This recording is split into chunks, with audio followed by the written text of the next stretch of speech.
want to thank everyone for attending on this early summer morning. It's great to see such a big crowd, and we have some great presenters and an outstanding moderator.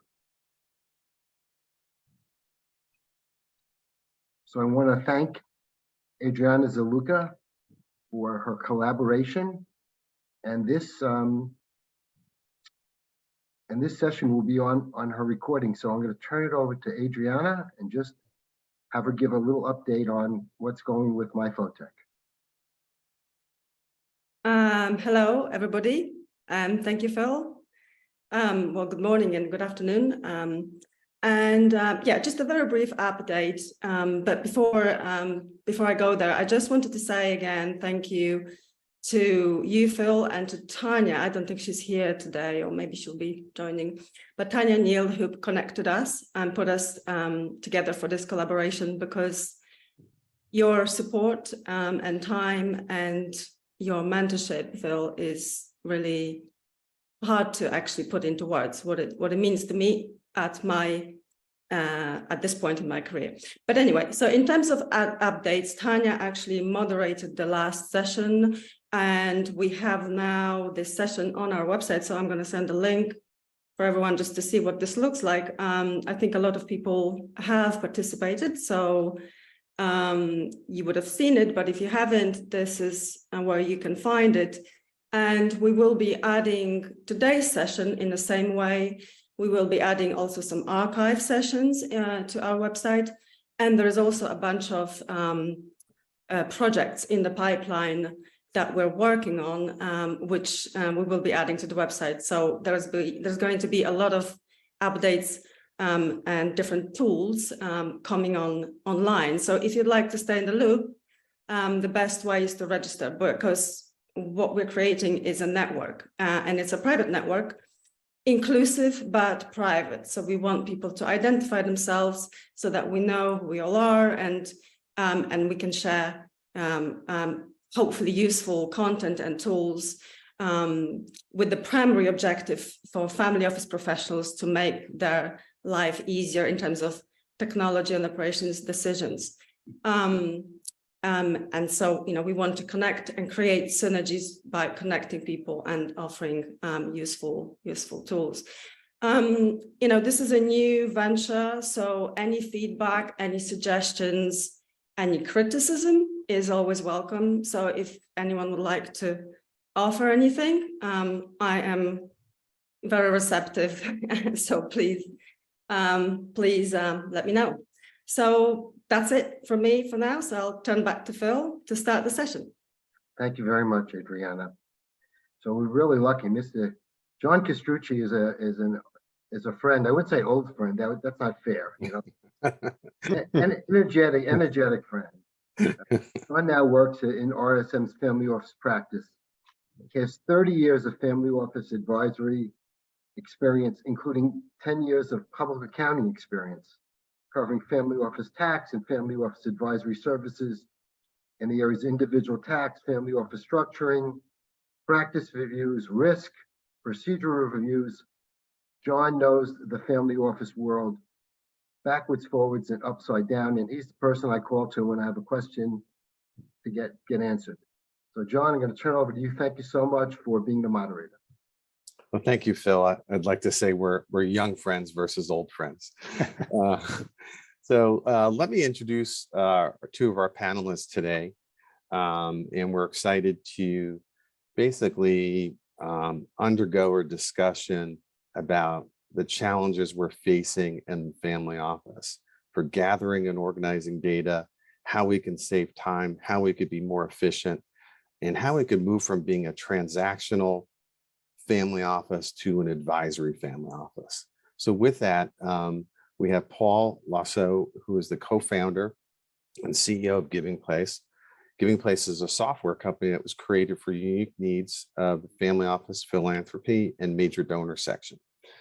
Prior to founding Giving Place, Paul spent nearly a decade on Wall Street as an investment banker at Credit Suisse, which I'm sure he's happy he's no longer there, and spent a significant amount of time in a world leading higher education organization, And since 2018, Paul is engaged in the family office sector as an operating partner, advisor, and solution provider.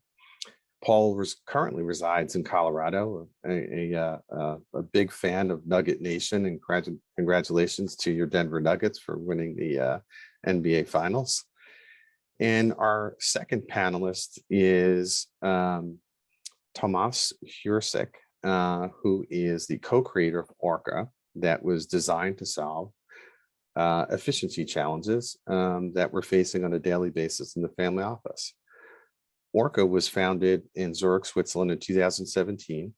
Its proprietary software is actively used by hundreds of the world's leading families, family offices, investment firms, trust firms, law firms, and corporations across 20 countries. No doubt their ambition is to be the global best practice for retrieving, organizing, and sharing data involving legal structures and inside a legal entity management platform and governance platform technology. So with that, I'd like to just sort of, again, set the table. We're going to spend about 40 minutes talking with Paul and Tomas, and then save about 10 minutes at the end for questions for the team. But if you do have questions that you want to post in the chat, we'll try and answer them along the way as well, or to our distinguished colleagues, Paul and Tomas. And so in today's environment, as I said, the family office faces many challenges of getting data organized. For the most part, we've always done it manually through Excel. It's created a tremendous amount of wasted time and inefficiency for gathering data and organizing it. So the hope here, again, today is to provide a framework for a discussion around how to be more efficient in your day-to-day process and procedures around philanthropy and around legal entity management and governance platforms. So with that, let me ask a few questions to Paul and Tomas. So gentlemen, if you could, we'll start off with Paul here first. Talk to us about your journey in creating Giving Place. Talk about the significance of the name, how you got here, and what the platform is looking to provide. That's great. And John, I think your screen got blurred. So I'm not sure if everyone's here. There you go. There you go. There we go. Well, as you mentioned, I'm kind of think about sort of an intersection of three different sectors. So I understand the finance sector, having worked on Wall Street for a decade, then the impact sector in the family office space. So I see Giving Place as sort of understanding, having a unique lens at the intersection of those three domains. And since we're not millennials, we, as you can tell by the gray, Giving Place was meant to be the name that's intuitive to people when they see it, which is a single portal in place for all charitable giving, specifically for family offices. And so as we observed, we founded the company about 2.5 years ago. And as we looked around the space, family offices have a unique set of challenges with respect to charitable giving. So we had some anchor clients that we built around, but it was really not designed for one specific family office. It was designed around the problems that we saw pervasive in the space. And so we hear these from our clients all the time. I'm sure I know some of you on this call. It's good to see some familiar faces, but many that I don't, I think they're probably common themes. And I think, John, you teed it up well, which was how can we evolve the family office professionals and the advisors to really help donors and principals be more strategic in their philanthropy. So that's really the goal, and we can talk a little bit more about how we do that. Terrific. Thanks, Paul. Over to you, Tomas, and tell us a little bit about your journey and the name and the organization and sort of how you got here. Yeah, thank you very much. So I think for me personally, also where I came from originally was very much part of the story behind our company. Maybe important to point out that I'm one of two main co-founders in our business. So I'll just touch upon maybe my personal journey to ORCA as well as that of my co-founder. I've spent my entire working life in finance, always on the technology side of things, whether it was developing robo-advisors back in 2008 before they became as en vogue as they might be today, or developing a core banking engine for a modern Swiss private bank thereafter. I've always had a fascination for both the intersection of technology and finance. My, let's say, awakening that led to ORCA was an experience I had through my wife. So I have the great fortune of being married to someone who's a 5th generation family member of an industrial family over here in Europe. And when my wife and I got married and she relocated to Switzerland to live with me, it set off a whole chain of events that involved us having to assemble a lot of information about their family business, which had a lot of cross-border topics, very large, constantly changing structure, a number of different sort of stakeholders involved, having to convey that to a law firm who were then going to sort of confirm or deny if we'd be able to live together in Switzerland. And this process really just opened my eyes to the pain that I think everybody's familiar with nowadays, whether it's opening a bank account. You used to be able, specifically in Switzerland, to just show up with a suitcase full of money. Those days are long gone. There's a lot more paperwork involved in almost every aspect of investing and taxes and succession planning. And this is where the inspiration for ORCA came for me personally. My co-founder of the business, a gentleman called Gregor Feichtinger, who was my college roommate, his father built one of the largest trust companies in Liechtenstein. And he saw also firsthand just the sort of inefficiency. You know, the trust companies effectively are paid to do precisely the administration for the people that they serve. And again, he had good insights into the inefficiencies there. And we were just eager to put our sort of enthusiasm for technology as well as our knowledge about finance to it. The name, just because you asked, John, ORCA is originally came from a desire to want to find something that was similar to what we believed our client sector was, which is people who are on the top of the food chain, people who live and hunt in families. And a really interesting part of the sort of ORCA aspect of this, that specific apex predator, is that they can communicate within the family. And orcas communicate in dialect, which means each family can communicate perfectly within the family, but nobody outside that family of orcas can understand anything. And this was really the environment we wanted to create for our clients, that they could communicate freely and collaborate incredibly efficiently without anybody outside of their unit being able to understand it. Not wanting to drag on for too long, but just one more aspect of the name, because this came to us much later and was in fact suggested by one of our investors. What we effectively do as a business is we organize information. So we now refer to that as getting organized. No longer, it's not about getting organized, it's about getting organized. And the purpose of the organization that we do for our clients is not just to have everything well organized, but it's also to orchestrate the flow of data, right? So how can I share it with the people who need it? And I think those are two nice ways of explaining what we do.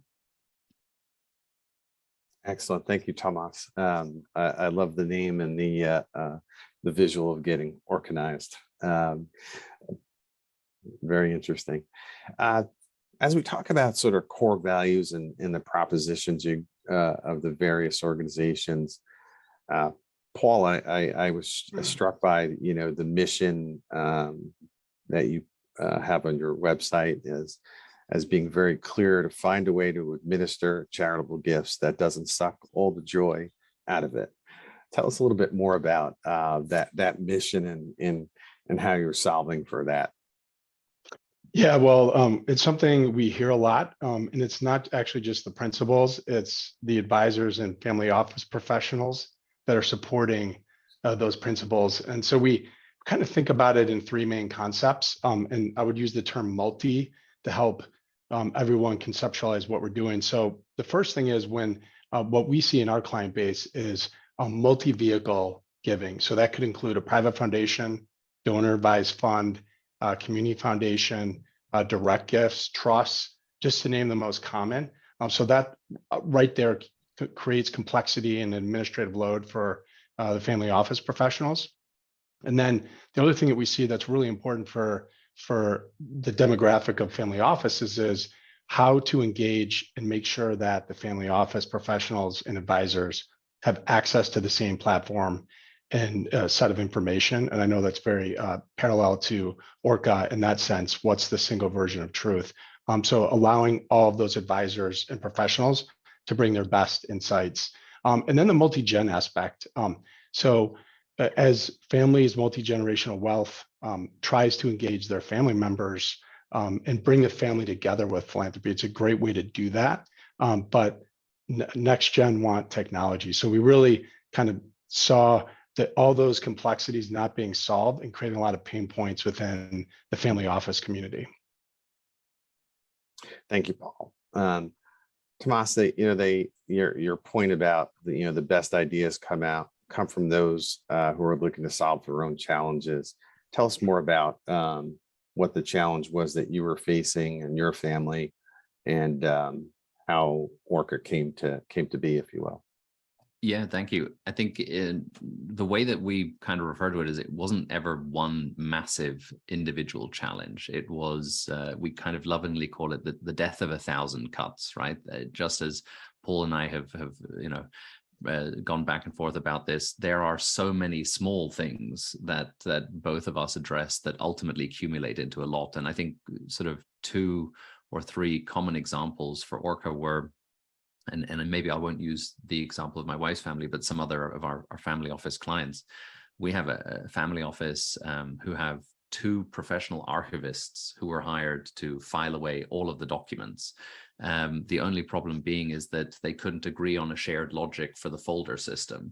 So they have 2 systems, and within both of those systems, there's also a certain amount of inconsistency. And it's simple things like this, filing away of a document. If you're dealing with, a couple hundred or maybe even 1,000 legal entities and investments, that stuff adds up very quickly. And if you're having to go and retrieve those documents on a frequent basis to share them with other people, that pain just becomes more visceral. So it was small things like reinventing a folder system. So we have what we call smart folders, where there's a lot of automation involved and it's not as manual of a process as it used to be. There are other aspects that, ultimately our clients were always sort of drawing diagrams in PowerPoint or Visio to sort of explain to someone at a high level what it is that the family owns. This is certainly how my wife and I began our dialogue back in the day with the law firm, was walking in there with a sort of hand-drawn picture. And you go from these big diagrams piecemeal by piecemeal down into the details. Well, who's the director of this entity? What's the legal identity number, right? Can we go to the documents that support that? And from PowerPoint, this high-level picture, to Excel, the place where people were capturing a lot of the sort of telephone numbers, registry numbers, tax IDs, etc., down to the documents, they were all just entirely disconnected.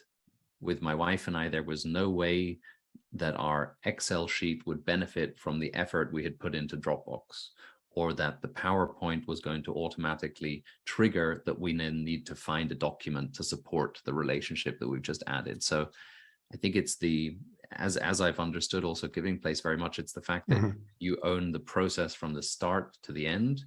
You can go from a high level down to the details, and just having all of this in one place, whether it's for tax, compliance, legal, succession planning related data, it's the fact that you have one place to go that I think ultimately for a lot of the clients is the major game changer.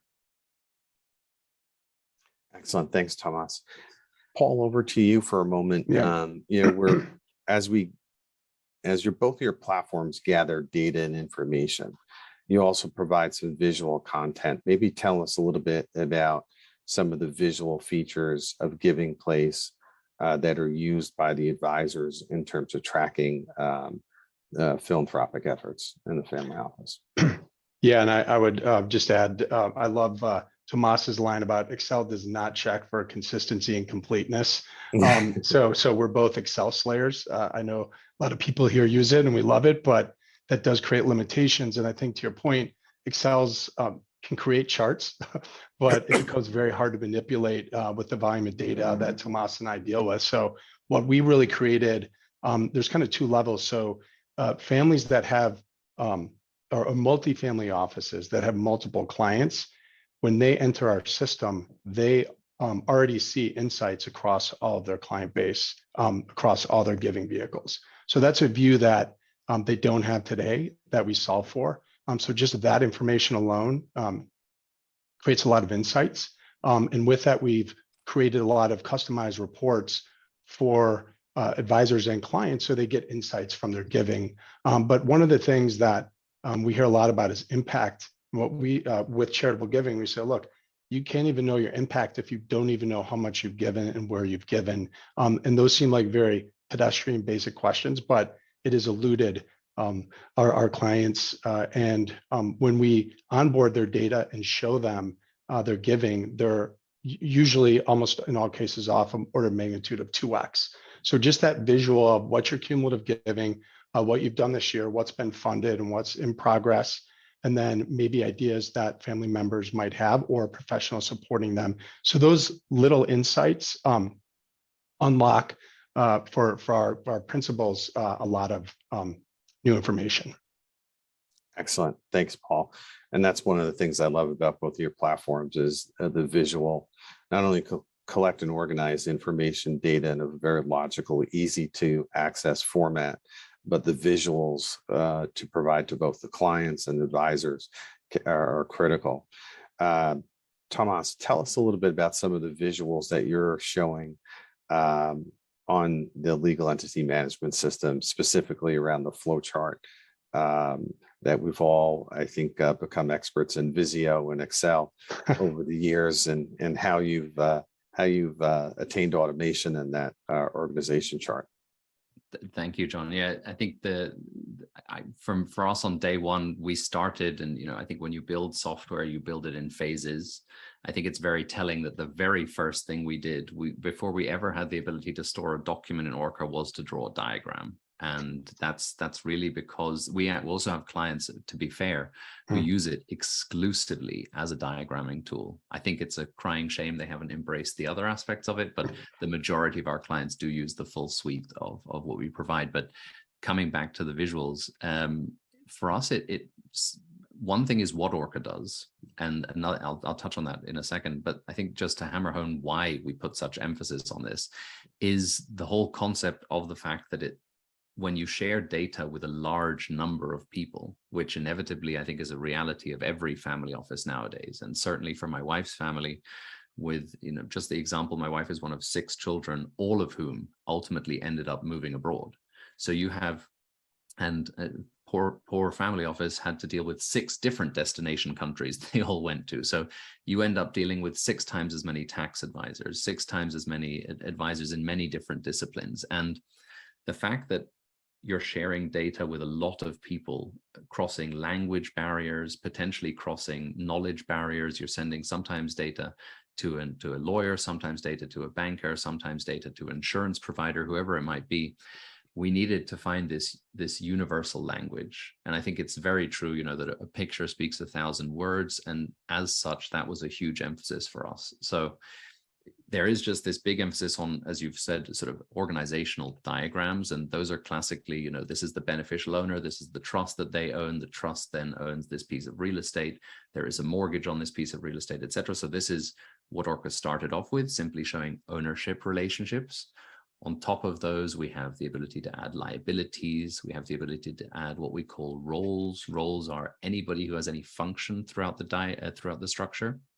So it could be something like a board member, it could be someone with power of attorney with signatory rights. It may be someone who is a legal advisor, or any type of relationship that you have, an employee, even family relationships like, parents, spouses, etc.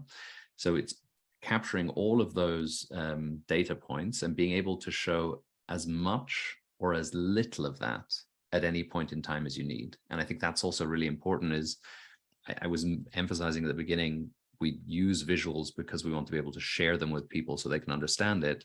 I think a really core principle for our client basis is share without ever oversharing. So always being highly specific. We have examples where people say, I would like to show the next gen the diagram, but I'd actually like to remove the values from it. or I'd actually like to remove selected assets from it. Or if I'm going to share something from a KYC perspective with UBS, I'd like to take out the JP Morgan accounts or whatever it might be. So it's one is finding a compelling visual that anybody can understand. The other is giving anybody the ability to sort of very, very finely determine how much or how little of that image is ever shared with anyone. And we even go to the extreme of having something called incognito mode, where with one click, you can hit a button and it'll redact all of the names. So you could, if you effectively wanted to go shopping for a new law firm, you could show someone the structure without ever revealing any of the people involved or anything like this. But you could already get a feeling for, I understand you have this many companies in these jurisdictions, majority ownerships, minority stakes, etc. Sorry, I just want to pick, that was too long. you know, Tom, I also want to pick up on two threads you just said, though, because I think what's key with both of our software, what you just described is nuance, permission, and partitions. Who can have access to certain data and what's appropriate for a different persona. So I think both of us have clearly thought that through. And then the other dimension that I think you're implying is just there are a lot of professionals in the family office that are non-experts in the area. So how can you equip these non-experts to have what they need to have, you know, fruitful discussions, or know that, you know, I know a big thing for both of us is helping avoid compliance gaps and control. So I think that I think there's a lot built into what you said, and I think those two themes are really key.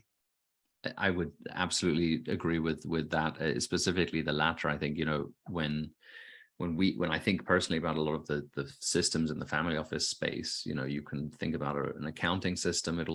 It's not used by a novice accountant, right? It'll be a highly specialized person dealing with that tool. Likewise, if you have a reporting solution, it's also going to be someone highly proficient in, you know, financial markets who'll be using that tool. It can be these other topics such as philanthropy, or, you know, sort of in general, the topic of administration that fall in the laps of a generalist. And how Exactly. can you, you know, how much of a generalist they are, you know, how can you make it as fast, easy, and guided as well, right? You know, how can one support those individuals with that task? Terrific. Thanks, Thomas and Paul. So when we talk about the ideal client and the user, some of the user are essentially obvious, the single and multifamily offices. Paul, let's start with you. Tell us a little bit more about, you know, the intended users, and then some of the secondary users that come into the platform. And then if you could touch upon both the domestic aspect of the platform and any international aspects as well, and how that supports the international community. So as you alluded to, John, the client profile, multifamily offices and single family offices, I think where principals derive the most value from us is at a minimum $250,000 of giving per year. And nearly everyone is going to be multi-vehicle. Even if someone has a donor advised fund, there's still going to be use cases where they have to do direct gifts.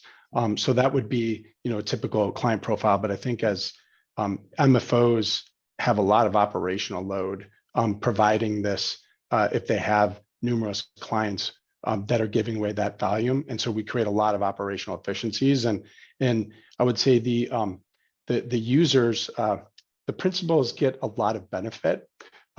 I've not seen many log into the system. So we have not, I think like Tomas, we've built it for the doers and the advisors so they can delight their principals. At the end of the day, we know that those on here that are the doers or the advisors, you want to look like heroes. And so we at Giving Place and I know ORCA, we're trying to equip you with the tools to be successful. So I would say, and then we allow access for depending on the role. So the ability for next gen to get involved, that's a huge trend, as everyone knows, and as I alluded to earlier.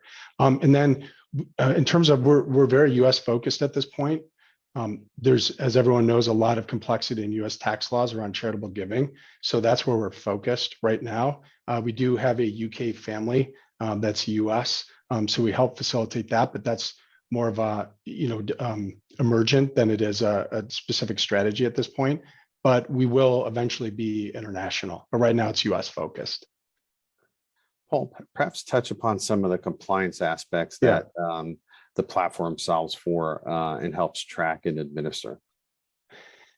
Yeah, well, so actually a big surprise to us was for those who deal in the tax and accounting space with acknowledgement letters, we've automated that tracking of acknowledgement letters. And so for families that are doing direct gifts, there's a requirement by the IRS. There's two main things, as for those of you who don't know this, is to have the IRS magic language.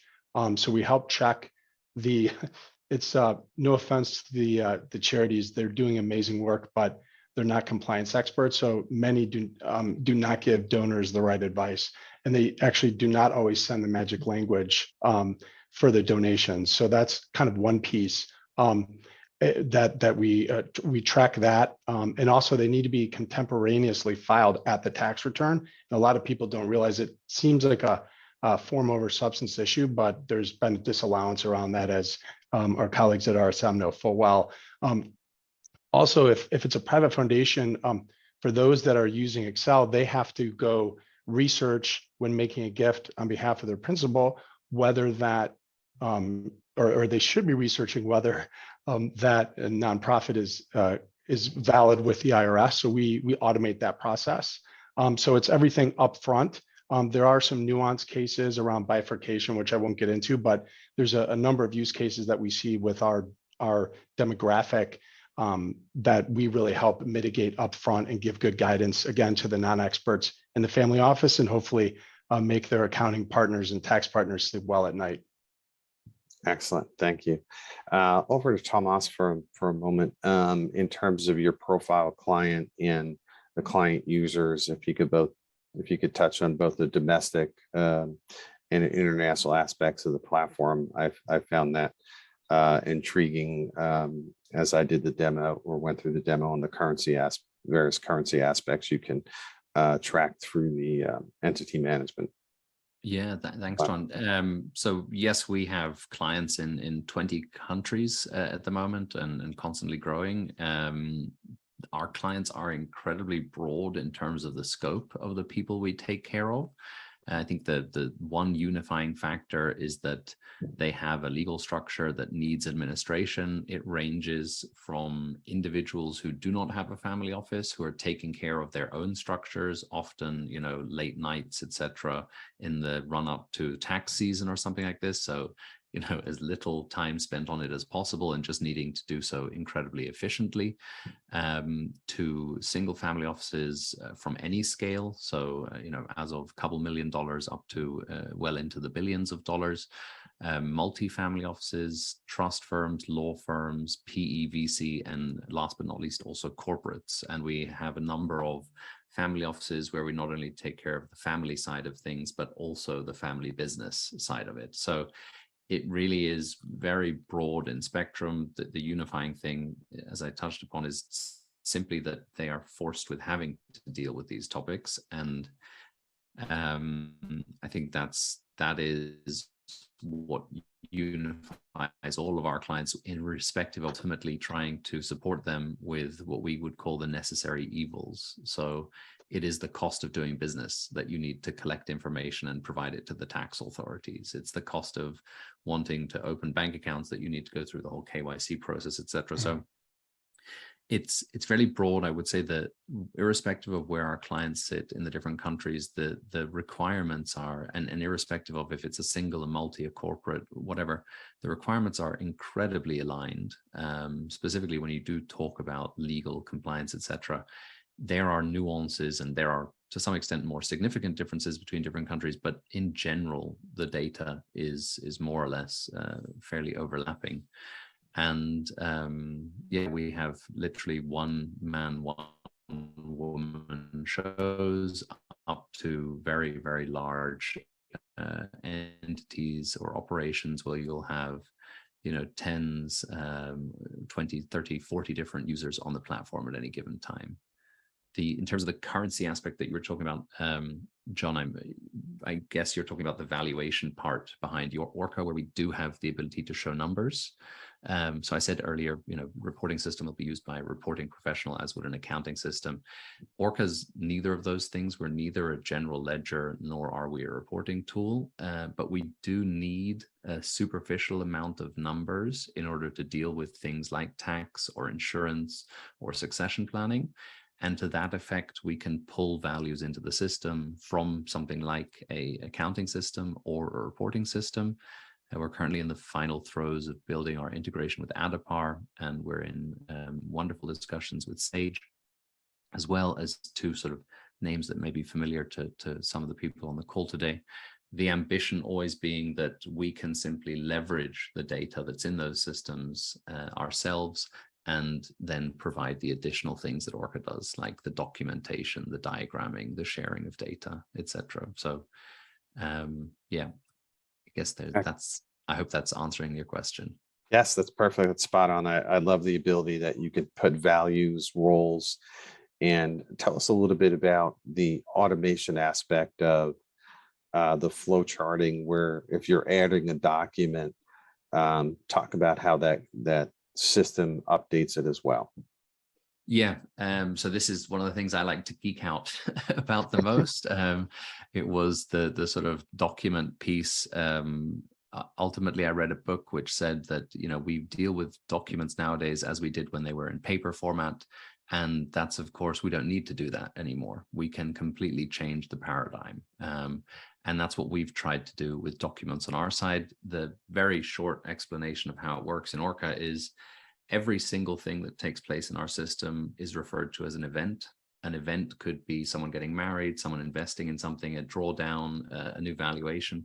All of these actions are called events in ORCA. And an event is characterized by a timestamp. It tells me when something happened, by a natural language sentence, which obviously then says specifically what happened, and the ability to attach a document to that event. And what we've done in our system is basically said, if I have an event that says in October of 2022, Thomas purchased a house from Teresa, my wife, and I attach a document to that event, the document that I'm attaching is inevitably the purchase agreement. It's the document that helps me to really validate that that event took place. And that document is then automatically filed away by our system according to all of the things that happened in that event. So if the purchase was made in 2022, the document lands in the folder 2022. If it involved me, my wife, and the property in London, it'll automatically be connected to me, to her, and to the property in London. It'll additionally be connected to UK, to real estate, and it'll also be filed as a purchase agreement. So all we're doing is enriching the document with all of the context of the thing that it refers to. And then you can find that document in 6 or 7 or 8 different ways. And the other thing that we can do with documents is what you were touching upon now briefly, is to basically analyze. If you've drawn a picture, you've given us a diagram, and you've started to upload documents to support that diagram, to validate that diagram, our system has the intelligence to highlight if and when something's missing. So we can give our clients the actual visceral proof that you have all of the paperwork needed to validate that diagram in the system or not. And if you don't have it, we then present what we call actionable tasks. So it's a task list which will tell you specifically what is needed where. And the good thing about it, which is why we refer to it as actionable, is it doesn't just tell me what to do. It gives me the ability with one click to actually get the document in the right place. And this is something we have developed based on our own best practices, but also in strong collaboration with our client basis. And I think our clients also really like to geek out about, oh, well, please prompt me for this if this takes place, or please can we add this additional logic? And there we take the approach that, anything we add is visible to everyone, so everybody can benefit from it. Thomas, just leveraging off a question that came off the chat, how does ORCA track its history and also potentially provide what-if scenarios? So the history, I'm guessing it's referring to the history of an ownership structure. If new trusts were created, certain things were purchased or sold, etc. We have what we call time travel in the system. Mhm. So it's the ability to stipulate, let's say I had 20 family members in the system. I can say, I'd like to look at the husband, the wife. I'd like to run back the clock to how it looked at the beginning of this fiscal year, or, go back as far as possible. And because everything in ORCA is an event and everything has a timestamp, we just go back to a point in time, everything before the chosen moment from the client. That's looking back. So you can go and, run the clock back as far as you'd like to go. Looking forward in terms of sort of what if scenarios, and we'd call it scenario planning, we have the ability to create multiple sort of chains where you can say, look, this is one potential avenue when we're talking about succession. This would be a second, this would be a third, and you have the ability to basically compare and contrast. So our system is not running Monte Carlo simulations or something like this to find, to simulate changes in financial markets, but it does have the ability to fast forward to what if I was to have a new trust? What if I was to wind this down? What if I was to, change the structure in this way? Can I visualize that? Can I use that as the basis for discussion with someone? Excellent. And whereas there should only be one version of the past, there can of course be multiple versions of the future, right? And does the platform track who is updated or who's made the changes? Absolutely. So it has an audit feature of or control feature, if you will. Absolutely, yes. And we have the ability as well, in case there was ever to be any sort of fat-fingered deletion of something, or even worse, a malicious actor within, trying to remove things. We have the ability to not only see who did what at any point in time, but also for the administrator of the account to reverse certain actions. So they could log in and say, okay, this person has clearly gone haywire and chosen to delete or erroneously deleted all these things. I'm just going to reverse that and pull it back. I think that's a key part of this. Terrific. Paul, back over to you for a moment. On Giving Place's platform. As I recall, when a family has private foundations, and just looking at the compliance and the minimum thresholds for gifting out of that private foundation. Tell me about the tracking mechanism that you have in place for that. Yeah, so and there are a lot of similar themes to what Tomas just described around data. So one thing I'll just say is within our system, you can think about a persona as a family member, finding information, giving information specifically to that person. Documents related to a relationship with a charitable recipient, and then to your point, what's happened within a certain vehicle. So specifically to the private foundation, we partner with RSM. So we have a few clients together, and so we will rely either on the internal family office team or the accounting partner to say what the 5% is, how that's calculated. Those familiar with that, it varies on how people interpret and determine that number, but it's really easy to input into our system. And so we track that. We communicate, Tomas mentioned Sage before, so we work with Sage and QuickBooks. Those are the two most common accounting systems we see. And so they talk to each other. And so we will get the expenses from the foundation from the accounting system. The accounting system will get all of the giving details that typically are not tracked in a general ledger accounting system. So both of those systems talk. And then when it comes to producing the 990 PFs, it's one click. We produce all the necessary documentation for the filer, so that makes life easier on that side. But the family and the advisors always know what's that 5%. And in fact, in some cases, we have families that change that quarterly. And so they'll update it, and it's really easy to do. Terrific.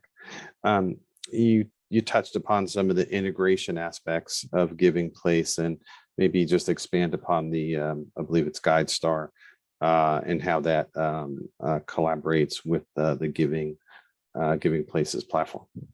Yeah, and we pride ourselves on being an open system. So you alluded to GuideStar. So they have about 1.7 million charities, and they connect to the IRS database. So that helps not only from a compliance standpoint, also they have some really nice reports in their GuideStar Pro license that we provide gratis to our families and clients, so they can do a little bit more due diligence. I mentioned the accounting systems. I would be remiss not to mention, in case there are any donor advised funds here, we're not a donor advised fund. We rely on those partners, and some of our families have multiple that they work with. So we work with multiple donor advised funds. And then I'd like to give a shout out to mission measurement and cause reports, both focused on impact. So we try to find the best of breed that we can bring to our clients around information that they're looking for. So that's what we're constantly doing. And I would just say, and I know this is the case for Tomas, part of what's exciting about what we do, and you're talking to the two co-founders and CEOs here, is that part of our vision is not just coming from ourselves, it's actually coming from our clients. And so we're collaborating and working with all of you. So integrations, you mentioned before, Tomas, on Adipar, that will be one we'll eventually get to. We haven't had that one demanded yet, but that we recognize the use cases around when Adipar would be important with some of the asset reporting. Terrific. You both earlier touched upon how you're using the platforms to get next gen more involvement.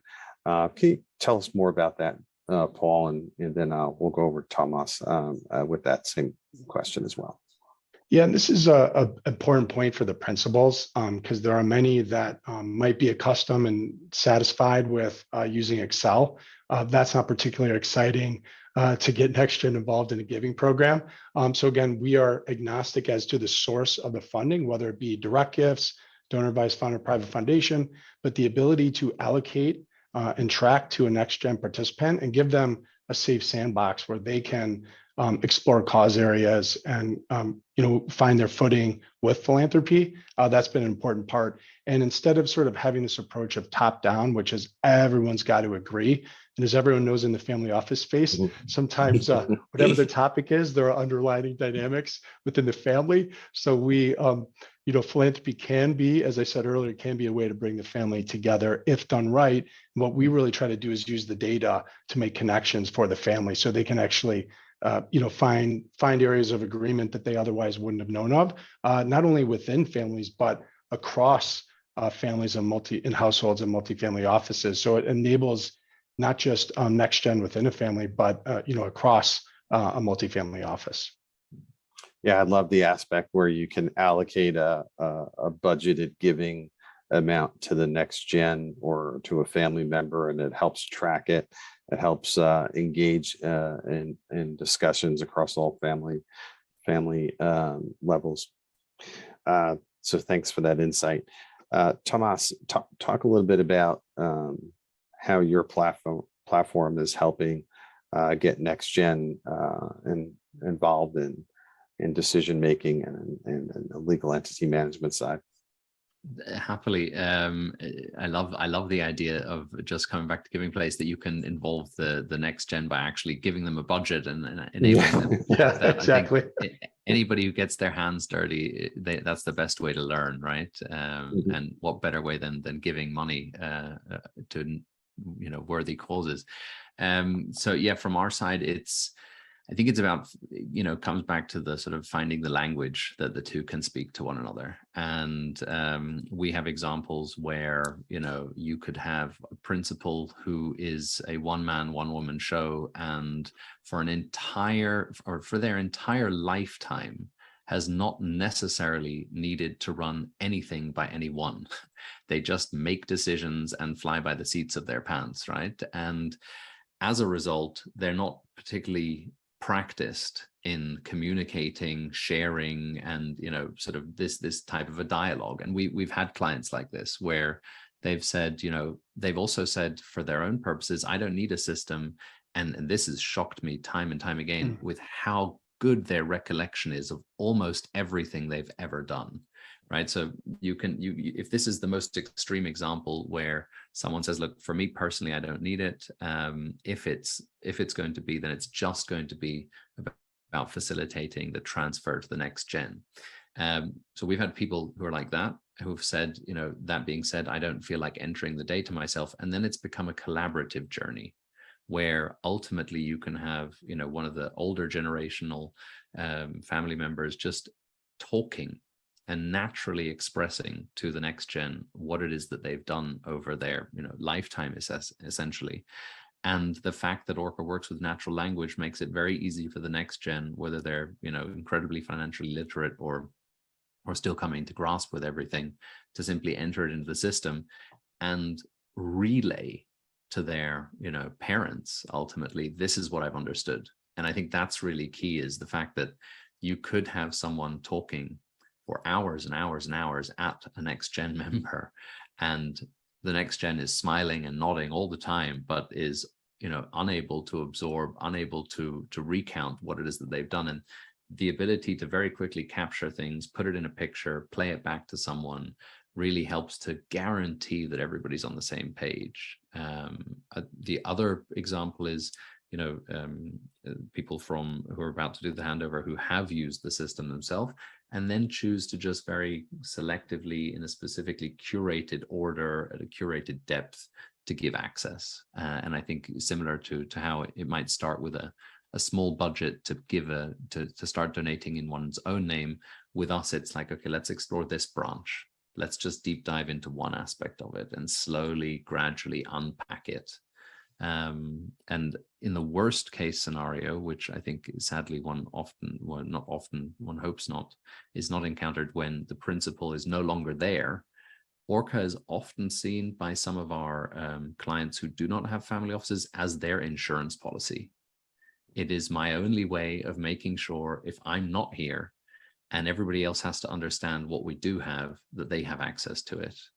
Right. So we've had people who've literally documented it. They've specifically said, during my lifetime, this is not to be discussed. I do not want to sit down and share any of this information.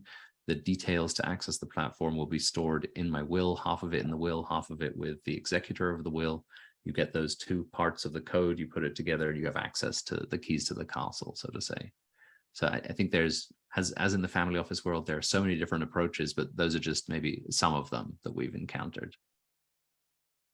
I love the aspect of both of your platforms, that it's a great training mechanism for the family, the next gen family members, as well as the family office executives and any new people coming into the organization. It really helps keep the discussion going, both from a client perspective, a family office executive perspective, and an external advisor perspective. So it's wonderful that there are permissions for each one of those groups to be able to access information as well.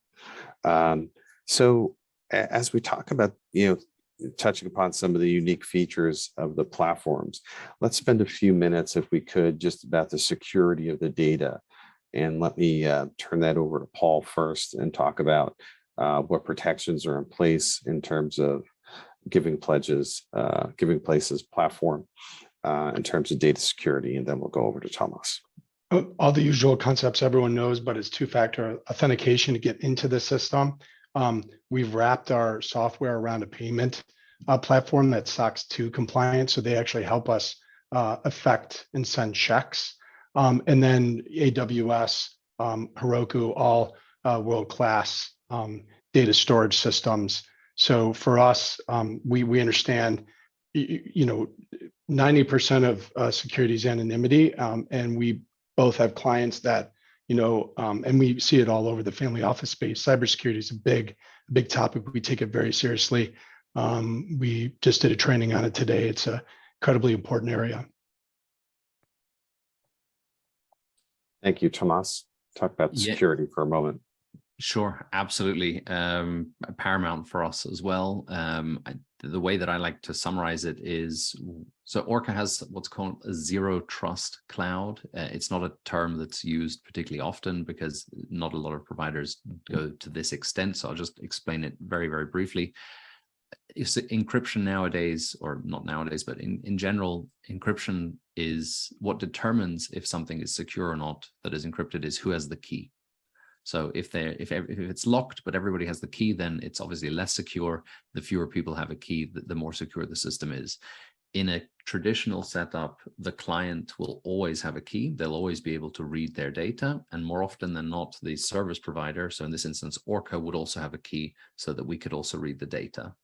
In ORCA's specific setup, we have no key. And what that means is we do take care of our clients' data. It is stored on our cloud. It is stored in the Swiss cloud, which has certain advantages from a privacy perspective. And Swiss privacy law is very on the side of the client in this regard.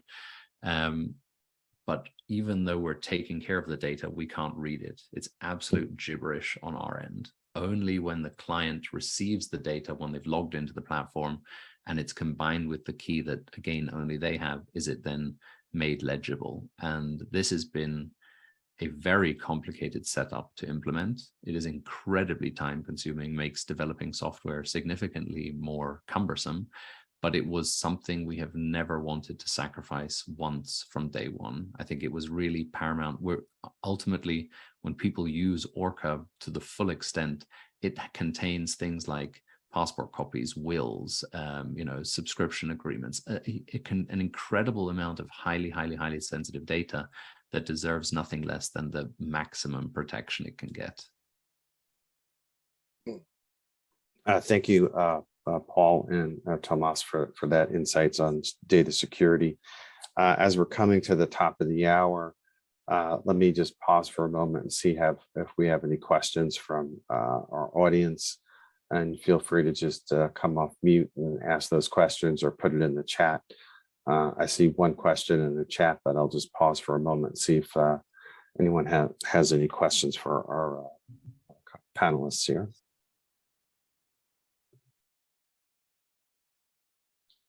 John, I have a question. Maybe just briefly touching on implementations and what that looks like, depending on maybe like a typical client profile. Excellent. Take that away, Tomas and Paul. Good question. You please, Paul. Oh, yeah. I mean, this is one area where I can't emphasize enough how lightweight our implementation is relative to a performance accounting or investment reporting system. We can do it under 2 weeks. Literally, the family office or the principal team can send us all the Excel spreadsheets, access to the donor advised fund accounts. We will reconcile and cleanse all of that data and then spin up an instance of Giving Place and then train the team. And as Tomas and I have tried to emphasize, we pride ourselves on being intuitive and simple software, and as you've seen, John, so it's easy to get the team up and going. And we don't charge anything for that on our side. That's the ultimate conviction from someone who also sells software. When you say you can onboard without charging for it, that shows just how lightweight it's got to be. It's often, funny enough, the argument that I use is how little we charge for it. But you've won me there, Paul. So our implementation starts at 2,000 Swiss francs, and that really is it. And it's a so it starts at 2. There's a version of our software where it also calls 6, but but that's for a very, very substantial structure. I think the sort of rule of thumb for us is there's 3 telephone calls involved. That's what we would consider the mandatory part of the onboarding. Each is roughly 30 minutes to 45 minutes. And then a lot of people are up and running without any additional support. And for anybody who would like additional support, we're there absolutely at their beck and call. But it's a process we've repeated hundreds of times over the years. It's really proven itself. And I'm not at the stage we're charging nothing for it just yet, but hopefully we'll be following Paul's example. Well, we may charge in the future, Tomas, if that makes you feel better. Yeah. So get in early, everyone. On the topic of fees, if we could just spend a few minutes in our closing minutes here, just about if you could provide a brief overview of the fees associated with each of your platforms. Go ahead, Tomas. We'll have you answer that and then go over to Paul. So there's two dimensions to ORCA's pricing. The first is simply how much of the functionality someone's interested in. So we have a smaller version of the tool with less intelligence, less automation, less sort of support from the system, and we have a fully functional, absolutely maxing it out at the other end, where you have all of the features and a lot of the ability to customize it as well. So that ranges from 8,000 Swiss francs a year for the smallest version up to 20,000 for the largest. The second dimension of the pricing is just the scale of the structure. So we operate around a system of items. It's the number of natural persons, legal persons, and assets that one is in general putting into the system. And we sell buckets of 100 items. And those can go from anything from 1,000 up to 2,000 per bucket of 100 items, depending on which of the feature bundles the client has chosen. So yeah, two decisions. Things like users are free in ORCA. There's an unlimited number of users, unlimited number of files, unlimited number of data space, but simply the size of the structure and the amount of functionality. And for us, a big principle for us is not to be a tax on giving. So ours is complexity based, i.e. the volume of giving, nothing to do with the actual dollar amounts. So for a single family office or a small multifamily office, our minimum would be 15,000 up to 100 gifts, and then scaling up to 25,000 for more complex, higher volume situations. For larger SFOs or for MFOs, then obviously that's more of an enterprise situation, and there are synergies across those organizations. So that would be more of a scoping discussion. Excellent. Another question just came in off the chat. If we'll start with you, Paul. Just approximately how many clients are on the platform today? And also, I would just expand that. Is there any future expansion components of the platform that you want to just get out in your message today as well?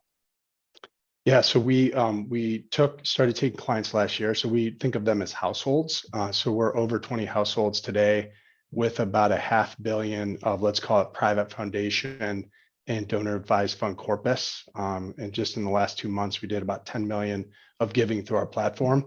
So we can handle the volume.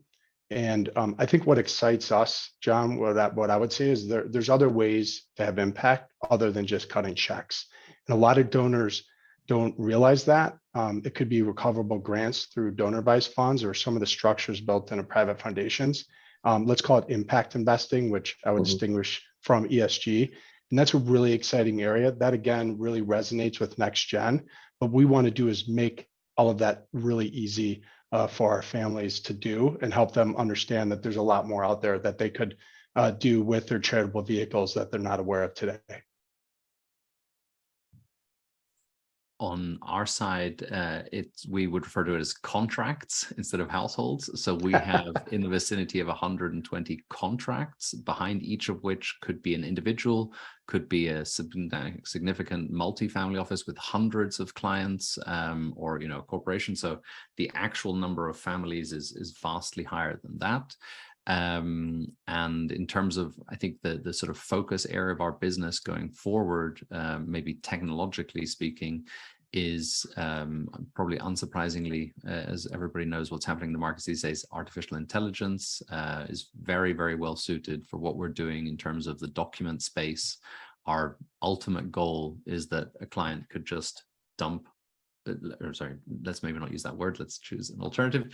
But if someone was to start using ORCA and they have a lot of documents and they say, look, I haven't really spent the time to organize them, but I'm just going to put these documents into ORCA. ORCA is able to understand the documents, create the diagram, and file away the documents for the client. This is our direction of travel. So I wish I could give a concrete timeline as to when we'll get there, but absolutely we're throwing a lot of time and energy behind that topic, believing that it'll add massive value to our clients. And I think if we can do that, then Paul, we will be charging nothing for the onboarding. Just like really upping the ante here. Well, let me pause for a moment and turn it back over to Phil for any closing comments or observations or further questions. I have one question, Paul. Do you handle gifts of other than cash within your system? Yes, for us, because we see everything, we're multi-vehicle. I don't want to undermine what they actually are, but we just see them as widgets on the platform. So whether it's a trust, donor advised fund, community foundation, private foundation, we facilitate all of it. Great. So, John, if there are no further questions, I just want to thank John. Great job. Fantastic. And Paul and Tomas, I'm impressed, and I think you both did a phenomenal presentation. So I look forward to having additional conversations with all of you. I thank everyone for attending. Any feedback would really be appreciated. And I hope to see you again in July. You'll get more information about our next session in a day or two. Everyone have a great day. Bye-bye. Thank you, care, everyone. everyone. Thank you.